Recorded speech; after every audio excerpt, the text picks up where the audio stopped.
خبرنا حسين جسمي، شو كان احلى شيء ب 2022 مريت فيه؟ 2022 كان عام جميل الحمد لله رب العالمين، واتمنى للجميع نفس الشعور ونفس الاحساس. الحمد لله رب العالمين. يمكن كان قرار الزواج شيء جديد، والحمد لله رب العالمين الله وفقنا.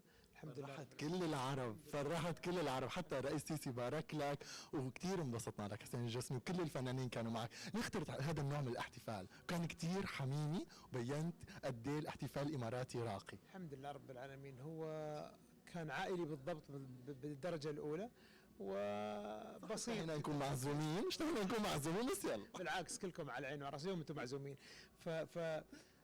كان البساطة هو العنوان. ال ال ال الخصوصية كانت من ضمن الأشياء اللي حبيت أن نحرص عليها، أن الأهل والأصدقاء وكلكم على العين والراس طبعا تحضرون في أي وقت، ولكن الحمد لله سهالات وربك كرم الحمد لله.